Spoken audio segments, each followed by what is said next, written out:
It is Friday, February 21st. Let's talk PlayStation.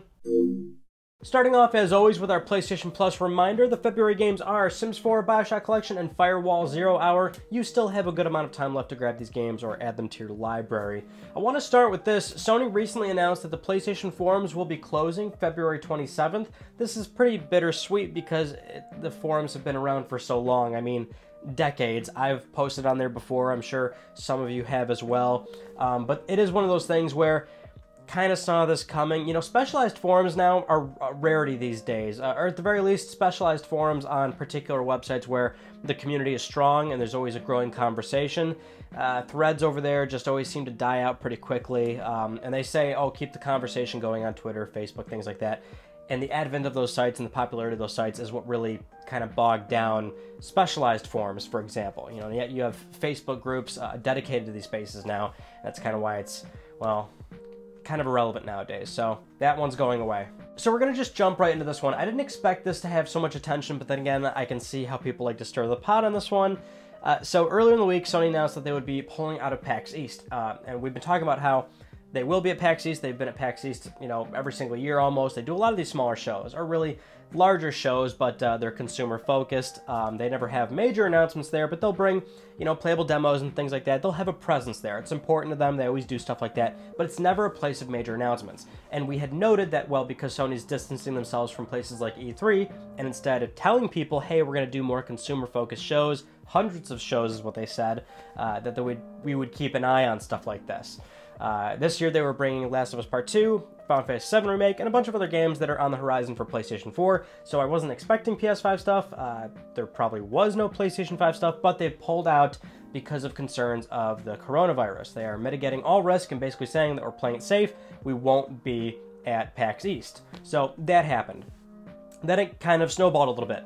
They then followed up a few days later that they will not be at GDC, which will be around mid-March. And GDC, Game Developers Conference, that's where, you know, a presence there would be very important, whether they decide to show something behind the scenes, talk to developers. As I mentioned, GDC is always a very peculiar show because it's not normally a place of huge announcements, but it is a place where you've got a lot of adults together from all sorts of different developers, publishers, industry folk. There's after parties, they drink, you know, people talk. That's just what happens, and sometimes things leak out of that. But Sony is removing official presence out of there, again citing the coronavirus. And that's it, right? Now, these were two situations where we weren't really expecting anything major PlayStation 5 related, but of course people are immediately assuming that there's something untoward going on. Why is Sony avoiding these shows? Going as far to say that using the coronavirus is an excuse, which is kind of ridiculous, to be honest, because it is a very real concern. And it's one of those things where, yes, it's not nearly as widespread outside of China, for example. I can't believe we're talking about the coronavirus. But it's one of those things where it's a global health risk, right? So despite the fact that there are many other entities and companies that are going to something like PAX East or GDC, for example, Sony has a global workforce. They have people flying in from all around the world to work these events. So it's just one of those things where they decided that this was the best safety concern for them. I don't remember where this quote came from, but it was, I think it was from somebody that was the head of a security firm or something like that. But the quote basically says, security is always excessive until it no longer is. And so while this may seem like a very big hyperbolic thing to do, it seems like it makes total sense to me. So he's not trying to avoid anything. That just seems very odd, right? I mean, they've already openly said, hey, we're going to share more PlayStation 5 stuff. We talked about how we know more about PS5 than we did about PS4 in that same timeline. We'll get PlayStation 5 stuff when the time is right.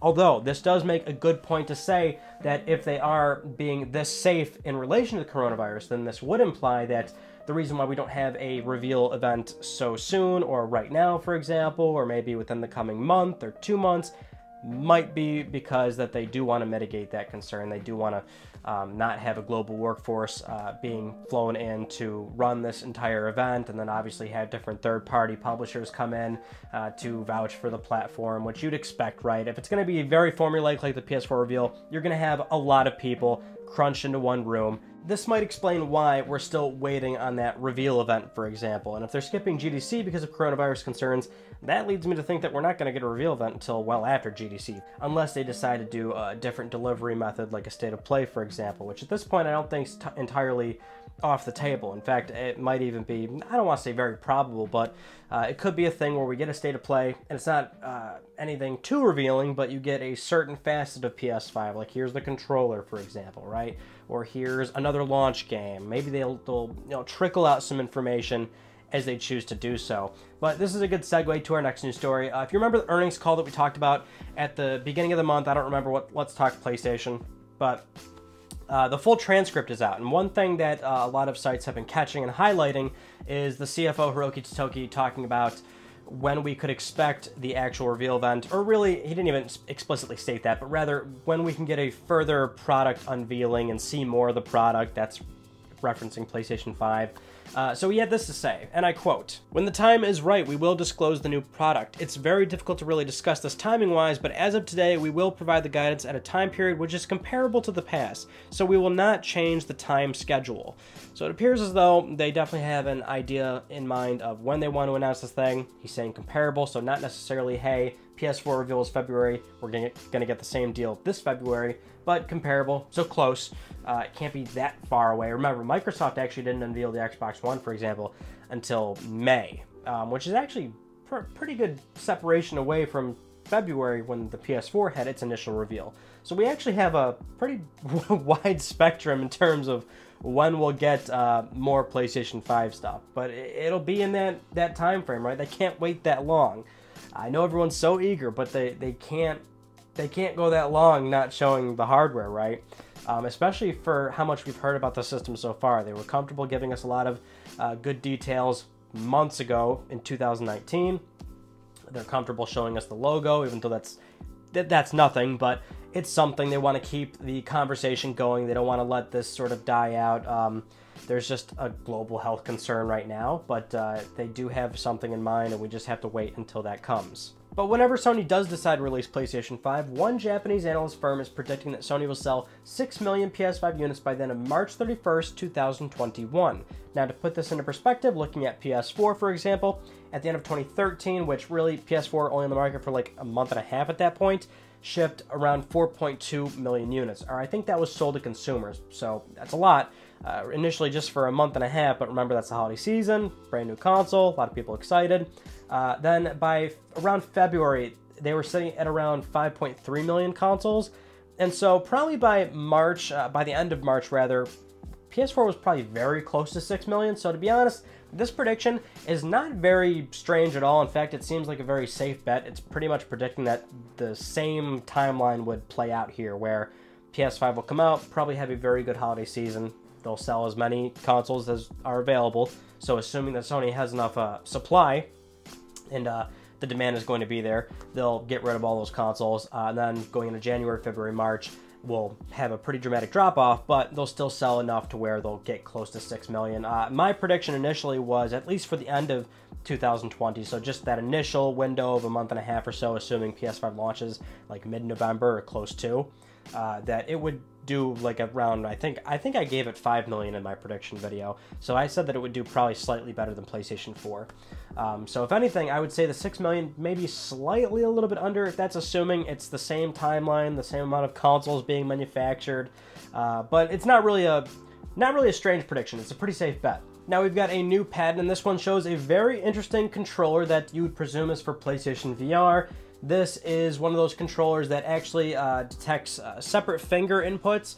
It almost acts like a strap. So there's been devices like this before, but you'd wear it on your hand, and then the inner portion where your fingers could theoretically rest if you were doing like a grip, like gripping your fist, there'd be individual inputs for each of your fingers. But because of that strap, you could, in theory, let go of it and this device wouldn't fall off or anything like that. So you could have this more natural input method for your hands when you're doing something like virtual reality. And this is cool.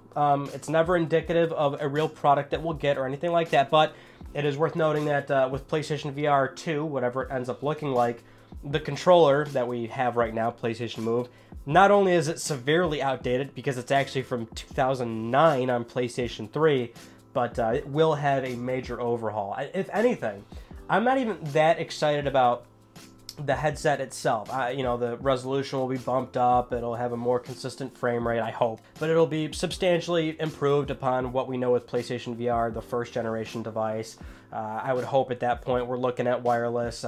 It's at a decent price to performance ratio, but the controller, whatever they decide to do on that end, actually would probably excite me a lot more, because the input method is very important, and that's what will make the immersion aspect so much more rich, you know, so much more inviting, so much more like you really feel like you're in that place, right? That's what's very exciting about VR. The first time you tried PSVR in 2016 was really cool, but you could feel the boundaries, you could feel the limitations, even if you try some of the more premium headsets right now, but tracking is getting a lot better on those other devices because of all the new input methods. And so Sony needs to come up with a very good delivery method that feels very intuitive, very natural, and something that developers can really take advantage of. Moving on, Polyphony Digital's Kazunori Yamauchi was recently speaking during an Australian media event, and he was talking about Gran Turismo a little bit and discussing what he felt was more important for games and that franchise in particular. So, discussing something like frame rate, for example. He actually said he wants to go further with frame rate and feels that 4K resolution is actually enough for games. So he was actually quoted as saying, "In terms of frames per second, rather than staying at 60 frames per second, I'm more interested in raising it to 120 or even 240. He goes on to say, "I think that's what's going to be changing the experience from here on forward." Now, that's really all he said, but it is interesting, at least, that he wants such a high frame rate out of that game in particular, and just games moving forward, saying, look, even though this game was running at 8K like a few years back at CES, that was Gran Turismo Sport, just as a demo for Sony's televisions, but really he cares more about the frame rate, which is good, but it seems slightly unnecessary for console games, at least, because not many televisions even have a refresh rate that high, so you wouldn't be able to take advantage of something like 120 or even 240, which is just bordering ridiculous at that point, which the game might not even be able to really run that all that well unless you substantially bump down the visual aspect of the game or the resolution aspect of the game. As always, when we talk about consoles, it's always this misnomer that, oh, this console is not powerful enough for this game, or so on and so forth. But rather, it's a closed environment. Developers always have this allocation of resources. Think of it like a character editor, where you initially start a game, you build a character, and you're given 5 points that you can allocate to your character, right? Where do you want to put it? You want to put it into your height, your strength, your stamina, things like that. That's the same thing like developing on a console. So you can have a high frame rate, you can have a high visual fidelity, you can do all these different aspects, but there's got to be certain give and take with the aspect of that game. But to go to 120 or 240 seems not maybe the best decision on Gran Turismo or consoles for that matter. Next up, Final Fantasy VII Remake. The, I think Korea box art for this game leaked. I think that was the original source of this, but on the back you could see the requirement for the game in terms of install size. We never really talk about the install size. This is always like news a lot of the time with certain games, but this one will be a very hefty 100 gigabytes for a requirement. So just putting it out there, you're still sitting on that 500 gig hard drive that came with a stock PlayStation 4 way back in 2013 or 14. If you haven't upgraded, if you haven't had an external hard drive installed, clear up some space. This will take a substantial amount on your PlayStation 4, and it will be a two-disc game like they said, so this thing is as large as they said it was going to be. That was always the conversation, I think, very early on about the Final Fantasy VII Remake, when the sort of uproar came out that, oh, this is going to be a first entry in the series, right? It's not the complete game, but rather it'll still feel like a complete game. And people were like, what are you talking about? Make the whole thing. But no, we're looking at a very large 100 gigabyte install with 2 discs for Final Fantasy VII Remake. Now, with Dreams, the game is officially out. We can start our slow slew of updates for this game that will eventually come. One thing that we knew was coming was PlayStation VR support. Media Molecule followed up on this, stating that it is nearly done, so it should be available soon. We hear the word soon all the time when it comes to games, but they're making it seem as though that they really have a good amount of it cleaned up at this point, and PlayStation VR support might be within the coming weeks or months, potentially. which is good. That really opens up the landscape of this game, because if it already wasn't broad enough and crazy enough as is in terms of what you can make and what you can play, having people independently make VR content is going to be just a whole nother landscape. So that is going to be another very interesting aspect of that game as well. Moving on, starting on February 24th, Sony will be running a very cool promotion called the PlayStation Player Celebration. Sign-ups are available right now, and basically what this is a challenge to play a lot of games and earn a lot of trophies. So it's a community-driven event. You do have to sign up on PlayStation.com, but once you do it, you're pretty much entered in right away, and you have to just contribute to the event. Once February 24th rolls around, a bunch of play, a bunch of trophies will all accumulate. Exclusive themes will be unlocked for everybody, exclusive avatars, and then it gets into this community pot where you are entered in a chance to win $100 PSN credit, a bunch of select PS4 games that you could be awarded. On March 17th, you will have to answer 2 questions, skill-based questions. Don't really know what that means, but March 17th, at 11 a.m. Pacific, you'll have a chance to win a real-life PlayStation Platinum trophy with your PSN ID engraved on it. Now, the first 2 people that are correct get it right away, so not much of a lottery at that point, so only 2 people are going to get this thing, like, immediately. But it's still a pretty cool little event. I like when they do these things. They should do them a lot more often. And so if you do want to be a part of it, you do have to sign up, though. That's the important thing. Now, we also got an update on the Uncharted movie. Apparently, this thing is supposed to start filming in 4 weeks.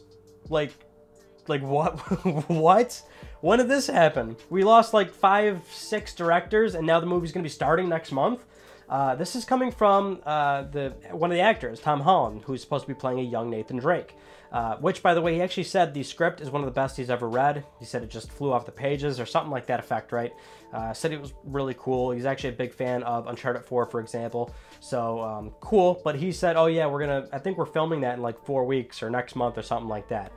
You're going to be starting principal photography, and we don't even have a director, as far as I know. So that's strange. And this is one of those things where, again, I'm not super huge into the movie-making sector, the cinema sector, so don't quote me on this, but it's my understanding that a lot of the times the actors don't actually have that much insight into what's going on with the project and when it will start and who's involved and things like that. So I wouldn't believe this immediately, even coming from Tom Holland, but I don't know. He must have had a phone call or something that's going to be starting soon, or maybe there's just, again, a timeline here that he was fed like months ago and he's still expecting it to happen and he doesn't even realize that it's not going to happen.